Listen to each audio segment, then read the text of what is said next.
వరపురం అనే గ్రామంలో గోవిందం అనే ఒక ఆసామి ఉండేవాడు. ఆయనకు పొలాలు, గేదెలు, తోటలు చాలా ఉండేవి. ఆయనకు నోరు కొంచెం ఎక్కువ అవటం వల్ల వచ్చిన పనివాళ్ళు అందరూ ఒక వారం రోజులు పనిచేసి చెప్పా పెట్టకుండా వెళ్ళేవారు.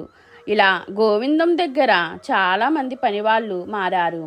సన్నిహితులు కూడా చెప్పి చూశారు, గోవిందం, నీవు నోరు తగ్గించుకుంటే పని చేయటానికి పనివాళ్ళు దొరుకుతారు. ఇలా ఎంతమంది పనివాళ్లతో నీవు ఇబ్బంది పడతావు, బాగా పనిచేసే వాళ్ళను వెతుక్కుని పెట్టుకోవచ్చు కదా అని అంటే, నేను కూడా అదే చూస్తున్నాను. పని చేయడం వచ్చిన వాళ్ళు కూడా పని చేయకపోతే నాకు కోపం రాదా? అందుకే నేను పని చేయండి అని గట్టిగా చెప్పాను. వారికి నచ్చక వెళ్ళిపోతున్నారు. ఎప్పటికీ నాకు మంచి పనివాడు దొరుకుతాడా అని చూస్తున్నాడు. ఈ గోలలో పడి ఇంటిని, తోటలను శుభ్రం చేసేవారు లేక ఎక్కడ చెత్త అక్కడే ఉంది. పెద్ద పెద్ద గంగాలాలు దుమ్ము పట్టి చిందరవందరగా తయారయ్యాయి. ఒకరోజు ఇద్దరు పనివాళ్ళు గోవిందం ఇల్లు ఎత్తుక్కుంటూ వచ్చారు.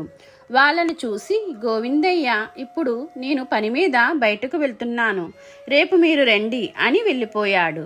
మొదటిగా వచ్చినవాడు వెళ్ళిపోయాడు. రెండోవాడు మాత్రం అక్కడ ఉన్న పరిసరాలు చూసి వెంటనే చీపురు తీసుకుని మొత్తం శుభ్రం చేసి గంగాలాలను శుభ్రంగా తోమి వాటి నిండా నీరు పోసి మొత్తం శుభ్రం చేశాడు.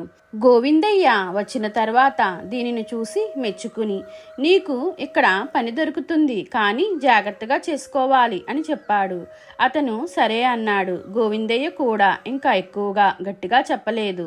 ఇంతకు ముందు పనివాళ్ళు లేక పడ్డ ఇబ్బందులు గుర్తుకు వచ్చి అక్కడ అతను మంచిగా పనిచేసుకుంటూ గోవిందయ్యకు నమ్మకమైన మనిషిగా ఉన్నాడు.